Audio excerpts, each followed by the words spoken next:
बहुत समय पहले की बात है। एक छोटा सा राज्य था जो बर्फीले पहाड़ों और गहरी घाटियों के बीच बसा हुआ था, जहाँ के लोग सरल और शांति प्रिय थे। लेकिन ठंडी जलवायु के कारण उनकी जिंदगी में काफी कठिनाइयाँ थी। हर साल सर्दियों में राज्य के चारों ओर बर्फ की मोटी परत जम जाती थी, जिससे खेती और व्यापार बंद हो जाता था।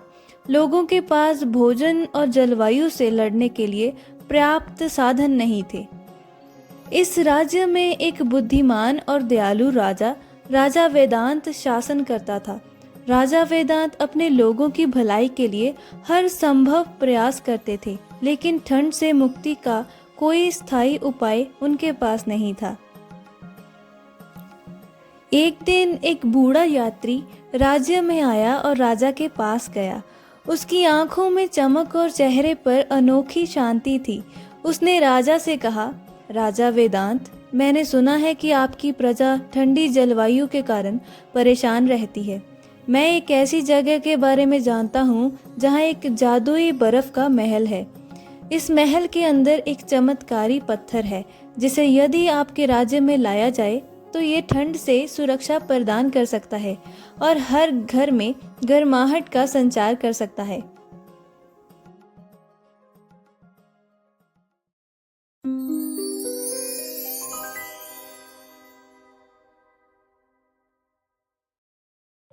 बर्फ का महल एक अद्भुत और रहस्यमय स्थान था, जिसे प्रकृति ने अपनी कला से तराशा था। चारों ओर बर्फ की चमचमाती दीवारें थी, जो सूरज की रोशनी में हीरे जैसी चमक से दमकती और मानो सफेद मोतियों का पर्दा ओढ़े होती।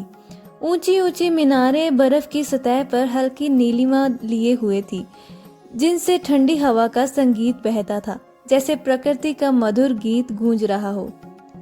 महल के अंदर बर्फ के विशाल झूमर छतों से लटकते थे, जिनसे झिलमिलाती किरणें वातावरण को जादुई बना देती। दीवारों और फर्श पर बर्फ के सुंदर डिजाइन उभरे हुए थे, मानो किसी कुशल कारीगर ने अपनी उत्कृष्ट कला उकेरी हो। बीच में बर्फ का पारदर्शी तालाब था, जिसके चारों ओर छोटे छोटे बर्फ के फूल खिले थे और नीली आभा से वातावरण रहस्यमय बन जाता था। महल के सबसे अंदरूनी कक्ष, ज्योति कक्ष में एक चमत्कारी पत्थर था, जो ठंड को अपने भीतर समेटे हुए ऊष्मा बखेरता था। पत्थर की सुनहरी आभा पूरे कक्ष को दिव्यता से भर देती। लोगों का मानना था कि ये महल कभी देवताओं का निवास था और ये पत्थर उनकी शक्ति से युक्त ठंड से रक्षा का वरदान था।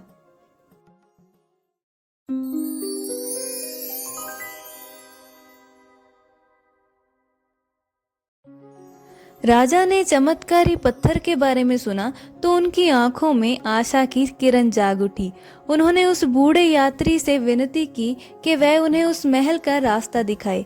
बूढ़े यात्री ने उत्तर दिया, महल तक का रास्ता कठिन और खतरनाक है। केवल वही इस यात्रा में सफल हो सकता है जिसके पास दृढ़ साहस और सच्चा दिल हो। राजा वेदांत ने इस चुनौती को स्वीकार किया और अपने सबसे भरोसेमंद योद्धा अयान को इस मिशन पर भेजने का फैसला किया। अयान राज्य का सबसे साहसी और ईमानदार योद्धा था और उसने कई बार अपने साहस और ईमानदारी से राज्य को मुसीबतों से बचाया था। अगले दिन अयान ने यात्रा की तैयारी की और महल की खोज में निकल पड़ा। रास्ते में उसे कठिनाइयों का सामना करना पड़ा, बर्फीले तूफान, खड़ी चट्टानें और गहरी खाइयां, लेकिन अयान का हौसला बुलंद था।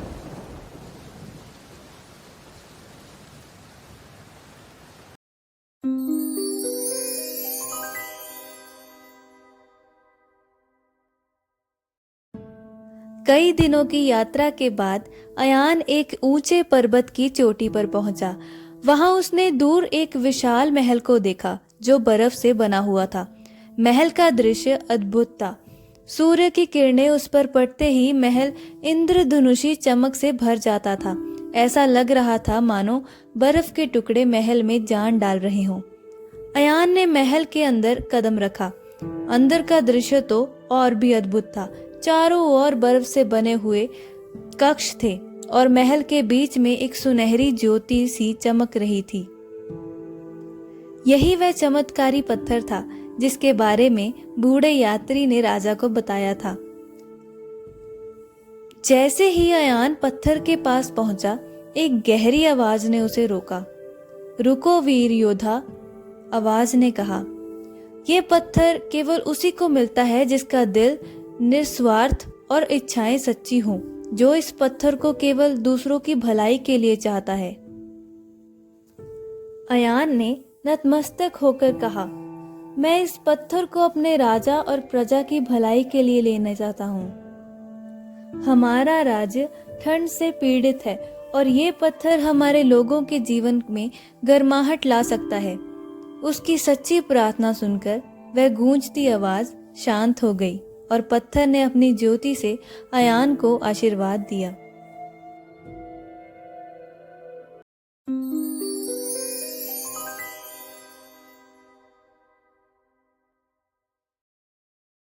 अयान ने धीरे से पत्थर उठाया और महल से बाहर निकल पड़ा।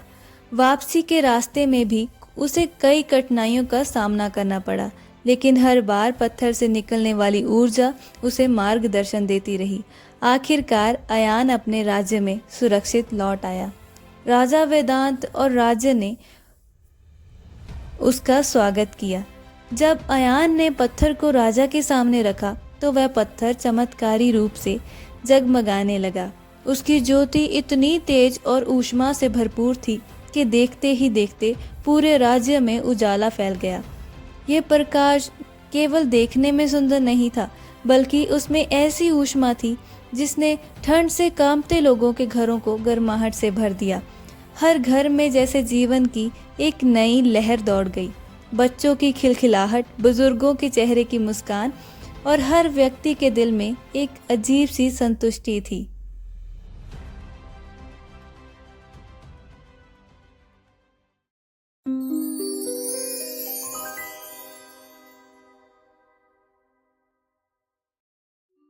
इस अद्भुत पत्थर की शक्ति यहीं खत्म नहीं हुई। राज्य की भूमि जो ठंड के कारण बंजर हो चुकी थी, उस उजाले से फिर से जीवित हो उठी।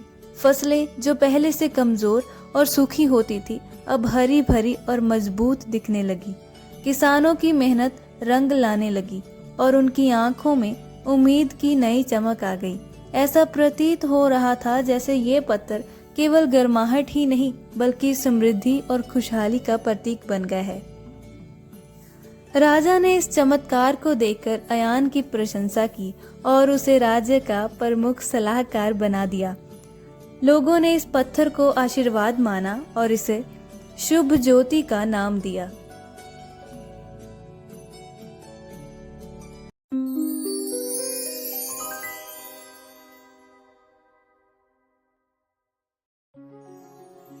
ये कहानी हमें सिखाती है कि निस्वार्थता और दूसरों की भलाई के लिए किया गया प्रयास हमेशा सफल होता है। जब हम सच्चे दिल से दूसरों के लिए कुछ करने की सोचते हैं तो प्रकृति और शक्तियां भी हमारी मदद करती हैं। ऐसा कार्य हमें न केवल संतुष्टि देता है, बल्कि हमारे आसपास के लोगों का विश्वास और प्रेम भी बढ़ाता है। निस्वार्थ भाव से किया गया कार्य जीवन को नई ऊंचाइयों पर ले जाता है और हमारे चरित्र को मजबूत बनाता है। वास्तव में दूसरों की मदद करने से हम खुद के भीतर एक नई ऊर्जा और सकारात्मकता महसूस करते हैं। समाज में सच्ची खुशी और शांति तभी आ सकती है जब हम निस्वार्थ भाव से एक दूसरे का सहारा बने। तो दोस्तों, ये थी हमारी आज की कहानी बर्फ का महल।